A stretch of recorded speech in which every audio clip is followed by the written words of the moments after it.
Cambodia is home to one of the darkest and most disturbing chapters in human history, yet most people around the world haven't even heard of it. During what's now called the Secret Era, the Khmer Rouge communist regime rose to power and wiped out nearly a quarter of Cambodia's population in some of the most brutal, inhumane ways imaginable. Today, I'm going to be taking you to two of the most haunting locations tied to this horrific time. Along the way, I'll be sharing everything I've learnt about the Khmer Rouge, their terrifying ideology, and my own raw first impressions, because before coming here, I had no idea any of this ever happened. This is not an easy story to tell, but it's one that needs to be heard. So without further ado, let's get into it. Good morning, Cambodia, and welcome back to the vlog. Doesn't quite have the same ring as Vietnam, does it really? But we're going to stick to it, and today we are going to be learning all about the history of Cambodia itself. Now, if you're like me and don't know anything about the history, then hopefully we can learn a lot today together. So there's two locations where we're going to be going to. The Genocide Museum, so already sounding very deep and dark, and also the killing fields. So these two both going to be probably horrible places to see, but at the same time it's going to be very interesting learning all about the history of Cambodia itself. But we've woken up here this morning in Phnom Penh, so that's where we're going to see these museums and look at how sunny it is outside today. Very blue skies, and it's meant to get very hot too, so it's about 34-35 degrees is what it's meant to get up to, so we need to make sure that we've got sun cream on as some of the activities are outside. But let's get going. We're going to order, actually no, I think we can walk straight there. So we're going to walk straight to the Genocide Museum from the hotel. It's about a 7-minute walk, and then we'll take a look inside. And here it is, the Genocide Museum. We're just stood outside of it looking at it at the moment, and it looks like, I don't know if you've seen the TV show, World's Worst Prisons, and it looks just like that, but I think it's meant to be a prison. So hopefully when we look inside, we'll get to see just how bad the conditions really were. So we're inside of Tuol Sleng Genocide Museum, and the tickets cost us 63,000 real in the end, which is around £12. So that includes 2 tickets and 1 audio book, which we have got here. So the Tuol Sleng, also known as the S21, was the secret centre of a network of nearly 200 different prisons. And in this prison specifically, there were between 12,000 and 20,000 prisoners, of which there were only 12 survivors. So this site was originally a high school, but it was changed into a prison during the Khmer Rouge era. So the Khmer Rouge basically were a communist party here in Cambodia, which took over between 1975 and 1979. So here are 14 white gravestones for the last 14 people who were actually mutilated and murdered here. And because they were mutilated, they were unable to identify the bodies and therefore were cremated.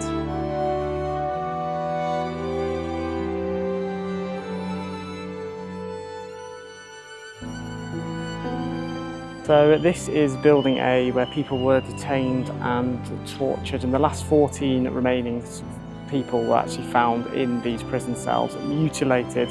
The windows were covered in blood and everything, and it was disgusting scenes. And when you actually walk through, you can see photos of exactly what it looked like when they found it, which is very deeply depressing. This wooden structure here used to be basically play equipment for the school, but it was actually used to hoist people up by their wrists, and then once they passed out, they brought them back down and dunked their heads in these pots down here.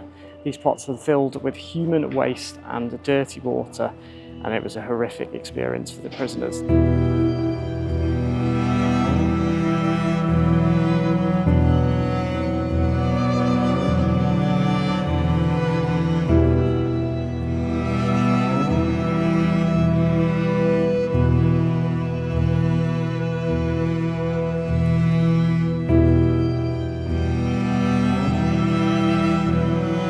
So here is Building B, yet another horrific building full of tortures in the past. And as you can see, it was 3 floors high too, so they must have had many prisoners here. The top 2 floors now are used for like research purposes, so you can't actually go into those. But in the bottom floor, it is horrific, because you instantly walk in and you're greeted by Pol Pot himself, who was the Prime Minister of the party Khmer Rouge, and he was basically the one that did all the ordering of the killings, and his idea was to cleanse Cambodia. It was called Kampuchea back in the ancient times, and they wanted to go back to the old and get rid of all the new. So anyone that was intellectual, for example, doctors, engineers, etc. They were trying to make sure all of them died so they could go back to the past times. In the building too, there was pictures of all the people who worked here and all of the victims, and even some photos of dead people too, which was horrific to see. People weren't allowed to even just go out and get some food themselves, so they picked a mango from a tree for their families, then that would be a reason to put them in prison and torture them and then eventually kill them. So it was crazy here. They had to basically get people to testify to doing things which they hadn't done before they were able to kill them too, hence why all the torturing was done here. And in some cases, people that were being tortured actually got killed in the process, and the people that were torturing them were then entered into the prison. Well, they were put into the prison and themselves were tortured and eventually killed too. So it's horrific stuff, and people were blindsiding each other, which is a bit crazy. So this is cell C here, and they've obviously got barbed wire around the outside, and the reason for this was because one of the detainees actually committed suicide by jumping off of the 3rd floor, and there was lots of other ways as well where people were trying to commit suicide because they just did not want to be tortured anymore. You can see just how horrific these cells were. They were tiny, split by just small partition walls, and then they were obviously shackled into these rooms. So they couldn't move or do anything and had to go to the toilet in these rooms too. These boxes, which you can actually see down here, are the toilets that they used to use. So this here was one of the cells of one of the survivors who was actually a mechanic, and the only reason that he managed to survive was because he was able to fix the typewriters which they broke. As you can see on all of the different walls here, they've got numbers from 1 to 11, because there's 11 cells in each place, and then there were holes punched through the walls for the guards to be able to watch everyone in all of the cells. On the floor above, the cells were made from wood. It's just such like a creepy place. I wouldn't want to come here in the night, it'd be sort of like a horror scene.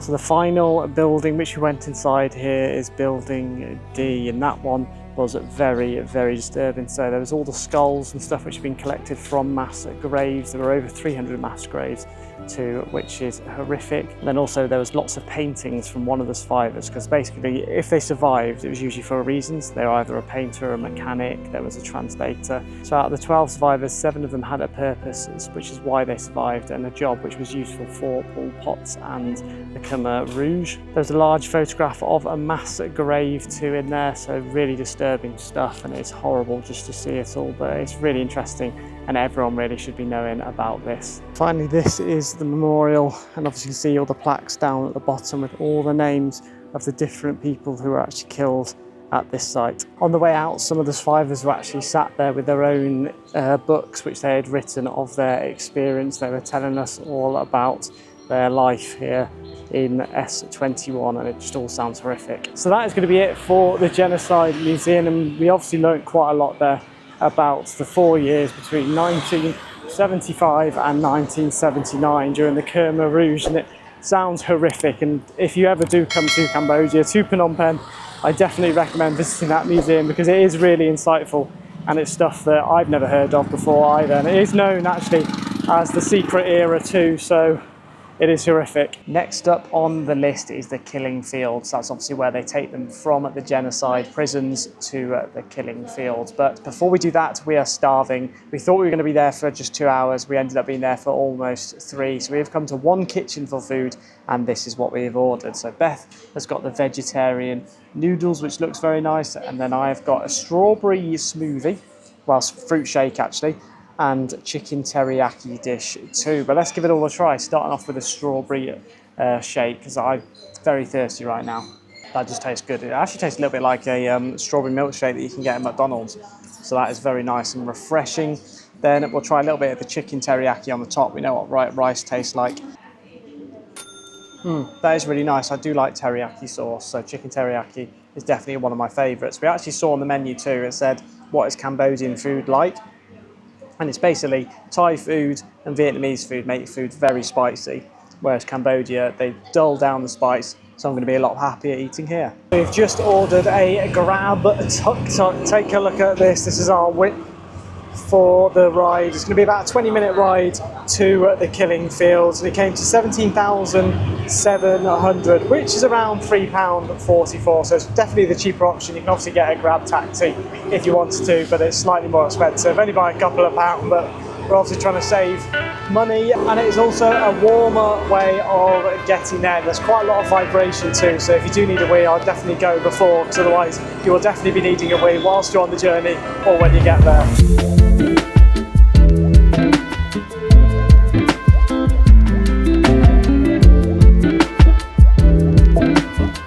We have arrived at what I think is called the Choeung Genocidal Centre, so now it's time to take a look inside. And we are in to the killing fields, so it cost us just under £10, it's 50,000 riel, and here it is. So that also gets you the audiobook, and it's an audiobook each this time, so we don't actually have to share one, which is nice. So the name Khmer Rouge came from two things, Khmer being the main ethnic group here in Cambodia, and Rouge meaning red, which is the colour for communism. Now, Khmer Rouge actually came in 1974 till 1979, and in that time they killed 1 in 4 Cambodians, just around 3 million people, which is crazy to think. Imagine in your country if people just turned on you all of a sudden and 1 in 4 of you died.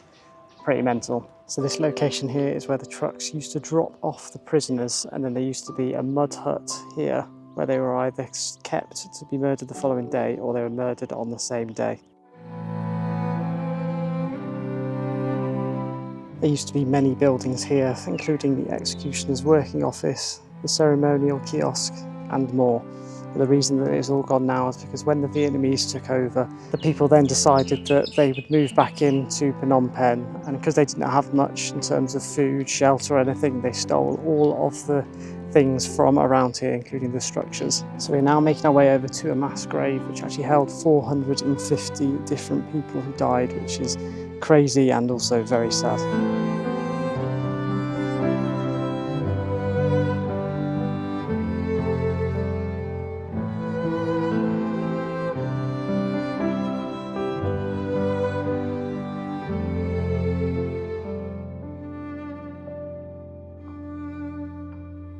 So there used to be the tool storage around here, which they used agricultural tools to try and kill all of the different prisoners. They even used sugarcane, like the roots, the leaf at the bottom of a sugarcane, which you can see here, as it had a really sharp serrated edge to the leaf, so they used that to slit their throats so that they couldn't make any noise as they were thrown into the pits. And if they didn't die, they then used chemicals which basically killed them off after. So it is really horrific, I'm not going to lie. But there are loads of flies around here, so I'll keep sitting down, but hundreds of flies fly around your face and legs, which isn't really that nice.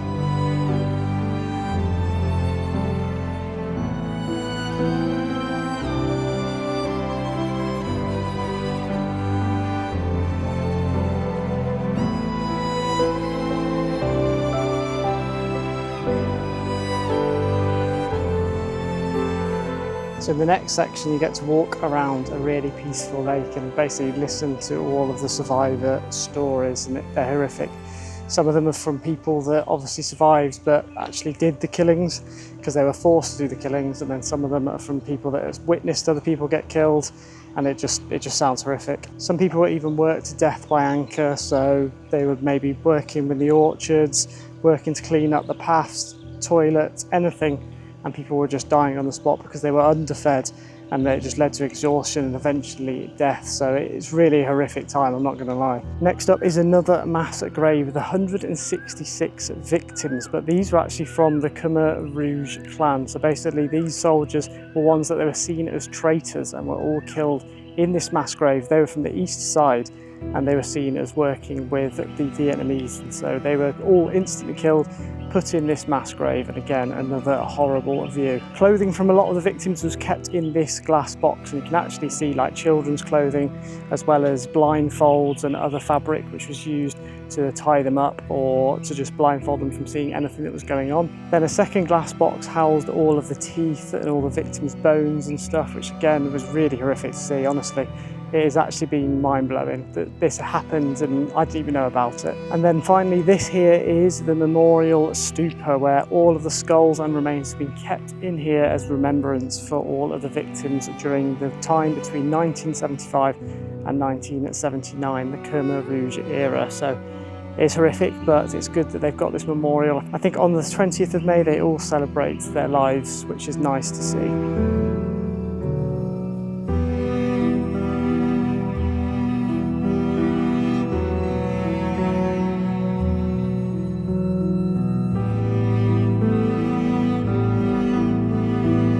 And then finally, if you do want to go and visit, there is actually a museum just before you leave, which you can go and take a look inside. But it is getting quite late now. It's been another like 2 hours or so. We're getting hot, a bit bothered, and there's loads of flies. That's one issue about this place here, is there's hundreds of flies. Now, I wonder if that's because there have been so many dead bodies that there is so many flies.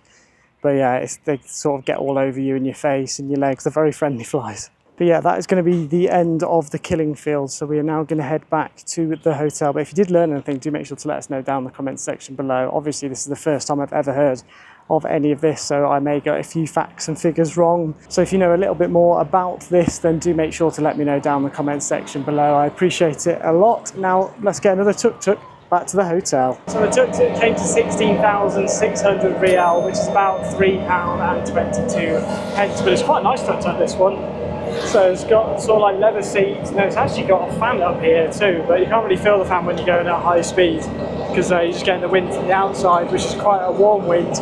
Massive shopping centre which we're going past right now too, and then it's just got loads of little stalls and stuff on the outside as well on the left hand side. We actually saw like a music festival that was going on the other day out here. I think it was a little bit further out, and also like a amusement park too, which looked quite cool, so maybe we should have gone to there, but we've not got enough time really to go there, unfortunately, as we need to get back and we're heading out for food later on. Beth also got herself a 6,000 rial ice lolly, so that's just over £1 too, so I'll add that onto the total amount. As you can see, we're now back in a nice and air-conned room, so it feels lovely, but I do believe there's one more thing that I forgot to mention about the killing fields earlier on, and that was the killing tree and the mass grave for women and children. So the women and children were put in the same grave. However, the women were killed the normal way with like machetes or any form of agricultural tool, maybe a hammer to the head. It was horrific, like I'm saying. But then there was a killing tree next to it, which is basically where the babies were killed, where they were held by their legs, swung against the tree so that it cracked their skull, and then threw them into the killing grave with the women, which is disgusting really. And I can't believe that this sort of stuff just happens and we don't know about it. It's like, it's mental. Like the fact that for 4 years this happened, and it was until the Vietnamese intervened and dethroned, took off the stand Pol Pot, that it finally ended. So it's just crazy, to be honest, things that happen in the world. Now we are ready to go out for the evening. It actually started raining earlier, like pretty heavily too, so we're hoping that it doesn't do that whilst we are out now. But we're going to head to the night market, which we actually saw once we were dropped off by the bus the other day, well yesterday. So we're hoping that we can walk up and down there, have a quick look around at some of the shops, maybe there's some food stands there too.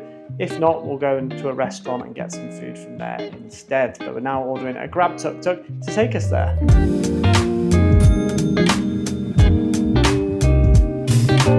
So we've come to Romduol for the restaurant tonight. It's a traditional Cambodian restaurant here, right close to the night market too, which is good.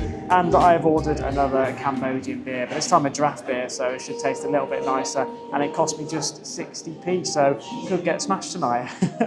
Beth's also ordered a very alcoholic very alcoholic water there, which cost, I think it was like £1 something. So definitely cheaper to be drinking beer than water.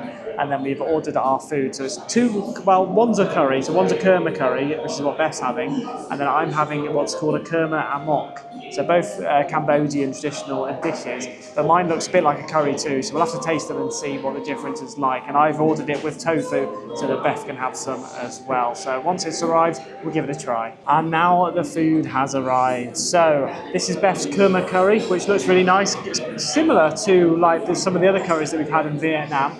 And then I've got the Khmer Angkor, which looks really good too. So we'll have to give them both a try. We'll start off with Beth's this time, because Beth looks like a usual curry, so it might taste very similar to the other ones we've had.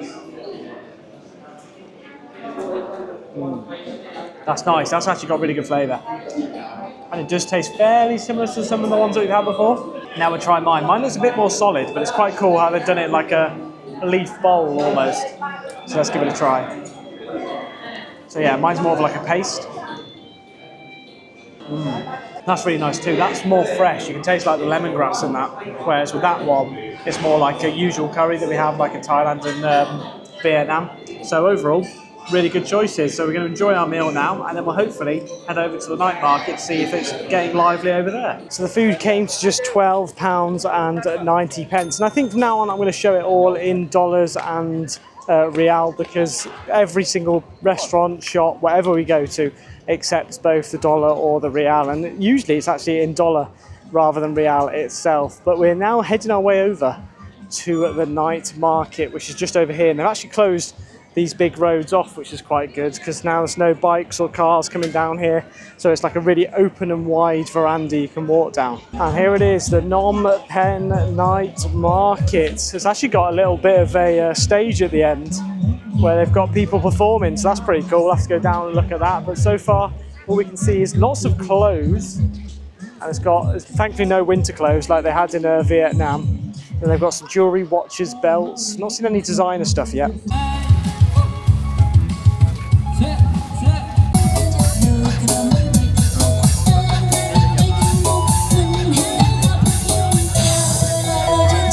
This night market is definitely not made for tall people. We're having to duck down under all the tarpaulin because it's so low down. But there are quite a lot of stalls. It's just the quality is probably not quite as good as a lot of the places which we've been to so far. So we've seen a couple of like the designer brands, and I've seen some football shirts and stuff, and the quality is definitely not as good. The stitching's coming out on quite a lot of them, but then it does look quite cheap as well. So I think you could probably get it for a lot cheaper than you can in all the other night markets too. But at the end of the market, it looks like it's more of like a food court, so you can go and get food all around the outside, but it looks mainly like fruit and veg. There's a couple of like small street food stands. Oh, actually, here's a menu here. So it has got a few things like beef fried rice, vegetable fried rice and all of that. But again, you don't know whether it's clean enough, so you don't want to get ill and stuff. But if you're a local here, I'm guessing it's probably going to be fine.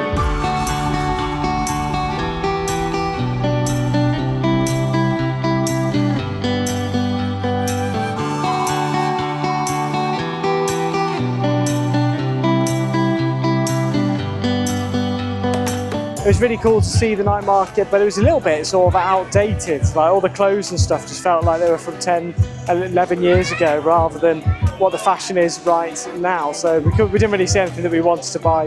And the quality, again, like I said, was a little bit worse, but it did seem a lot cheaper than the other night markets. But we're now going to try and find a 7-Eleven as Beth needs some brekkie and we need to get some snacks for tomorrow.